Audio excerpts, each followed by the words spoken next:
On the surface, the library in rural Deming, Washington isn't unlike any other small-town library in the United States. Servicing a town with a population of less than 500 and the remote surrounding area, the library's humble beginnings certainly didn't belie the important battle that would one day happen here. The thing that we all remember about the Deming Library is the chickens that walk through the parking lot, because the neighbors have chickens, free-range chickens, and so it's a classic example of a rural American small-town library.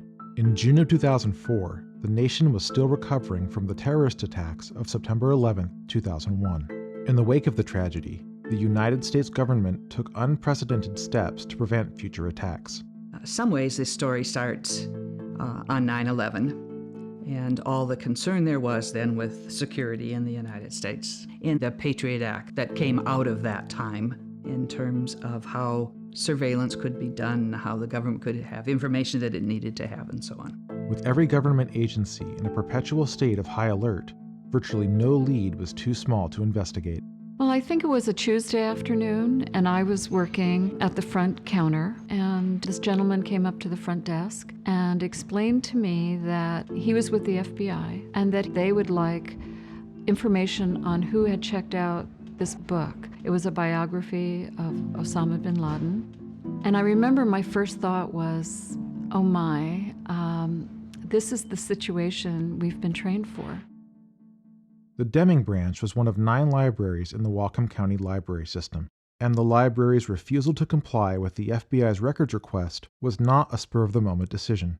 The library did several things before the real story began. One thing it did was to reinforce the American Library Association's declaration that all people have the right to read what they please, to choose whatever they wish to choose, and that those choices would be confidential. All library staff were given training on what they should do if by chance there was a request for records. When the FBI walked into the Deming Library in June of 2004, the library system was prepared. Thanks to our training, the person on duty knew just what to do. She called the director, Joan. I guess it was Joan that told the agent that the library doesn't give information, any information, without a subpoena or court order. Our library people expect us to uphold their trust. I mean, that's part of the reputation of a public library, is that whatever does happen in the library stays in the library. The issue that got the FBI's attention, someone had written in the margins, if the things I'm doing is considered a crime, then let history be a witness that I am a criminal. Hostility towards America is a religious duty, and we hope to be rewarded by God. It is a sobering quote, and I can understand how, especially given that time period in history, that someone would be, kind of taken aback by reading that in a library book. Though the quote was disconcerting, a bit of quick research revealed that it was actually copied from another source. I Googled the quote, and it brought me immediately to an interview with Osama bin Laden, and the quote in the interview was the exact same quote that was in the book. So I figured whoever wrote it in the book had read it on the website, and it sounded to me like somebody writing a term paper. Even after being informed about the source of the quote, the FBI was undeterred. The FBI issued a subpoena for the library's records, and the Whatcom County Library Board called a special session to discuss the situation. We talked through the consequences of what might happen. We talked about costs to the library system. We talked about personal cost. We even talked about whether or not we would go to jail over this issue, and that we felt pretty steadfast that we would do anything we had to do to stop this. What we got was a grand jury subpoena, and that's different from a subpoena under the Patriot Act. It's different in a really significant way. Under the Patriot Act, you don't have the option to make a motion to quash. You simply have to comply. In our case, the law provided for a hearing because it was a grand jury subpoena. The grand jury subpoena gave the library system the ability to fight the case in court. In order to avoid escalating the situation to a point where the FBI might invoke the Patriot Act, the library board had agreed to keep the situation confidential while the proceedings played out. It was a hard time. Felt like waiting for a shoe to drop. Everything was kind of surreal. Can't talk to anybody else, and we're just trying to make this thing proper. I was at a church conference where the denomination was voting on whether or not they would speak out against the Patriot Act. And when people said, well, why should we care? Nothing like that would ever happen here. And I'm sitting there not being able to speak to the issue. The days and weeks passed slowly, but good news came just over a month later. With the library board standing firm to protect their patrons' privacy, the FBI decided to drop the subpoena and closed the book on the case.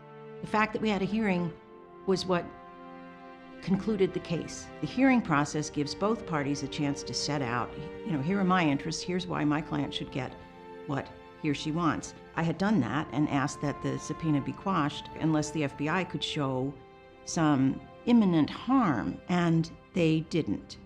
As quickly as it had begun, the battle was over. Everything went back to normal, and the board didn't go out of their way to spread the word about what had happened. But the story wouldn't stay quiet forever. Joan and I were both asked to talk on this panel at Banned Books Week, which is a yearly event at this local bookstore, Village Books. And we talked beforehand and agreed that this would be a good time to tell our story. The FBI asked us for the names of all persons who had checked the book out. That crossed a line set by Washington state statute. There was a student reporter from the Western Front at Western Washington University there that night, and that student wrote up the story of the evening, including particularly our story from Deming, and it got caught by the AP's wires and the story exploded. The tale of the small-town library that took a stand for citizens' privacy struck a chord with people nationwide. We were getting emails from all over the country. Some of them were not positive, but most were very positive. This came from a man in Denver, Colorado. Only in rural America can one still find feisty little stink bugs that don't play well with Big Brother. We found a picture of a stink bug on the internet, and we all wore feisty little stink bug buttons for a while. Praise came in the form of more than just letters. The library's Board of Trustees was soon presented with the 2004 Robert B. Downs Intellectual Freedom Award for their actions. Library Director Joan Aroldi was also selected to receive the 2005 Penn Newman's own First Amendment Award. I didn't feel at all that it was a personal award because the library board was absolutely essential in making the decisions that they did. The Penn Newman Award came along with an added bonus, a check for the amount of $25,000. When this check came for the $25,000, it was determined that it would be an opportunity to start a foundation. A dream of hers and of the library system and of the library board that would have been very difficult to start without that $25,000 came into being. Since being founded in 2005, the Whatcom County Library Foundation has promoted and supported the library system through grants for projects and programs. We see ourselves partly as an advocacy group. We see ourselves mainly as a support group to help the library system grow in ways that it dreams of growing. Today, the foundation is able to carry on programs not only to boost and encourage freedom to read and privacy, but also to encourage populations that maybe don't come naturally to reading to read. The library was, when I was a young man, a place where you went to learn, to research. Now, it has this new role. It is still a hub of the community. Year in and year out, the foundation has supported unique programs that bring communities together and rally them around local libraries. The Whatcom County Library Foundation is a proud supporter of the Whatcom Reads program, where we try to get everybody in Whatcom County to read the same book. We've had a variety of fantastic authors come to speak in Whatcom County as the culmination of an entire month or month and a half worth of programming, all centered around the theme of the book. One of the many goals of the foundation is to encourage up-and-coming generations of lifelong readers and library users, starting with a program called Books for Babies. Whatcom County Library Foundation and the Friends of the Bellingham Public Library both contribute to purchasing books for every single baby that has been born in Whatcom County. We're really thrilled to be able to give families their very first book from the library to encourage them to become lifelong library users. The foundation funds library programs that engage families from all walks of life, including children and families that need extra support. I think it is a safety net, in a manner of speaking, a learning safety net for many families. There's a program aimed at teenagers who are in juvenile detention. We picked high-interest book topics to discuss and have had some amazing conversations that introduce these students to concepts that they may not have really thought about in detail before, and show them that reading and thinking about reading is really important and valuable to them. There are other programs aimed at literacy. The foundation really is a very community-spirited organization and does a lot of good. One of the biggest challenges that all modern libraries face is keeping pace with the rapid growth of technologies and the kids being raised in a technological world. A popular example of programs targeted at tech-savvy kids are afternoon and evening Minecraft programs, where teens gather to socialize and build new worlds together.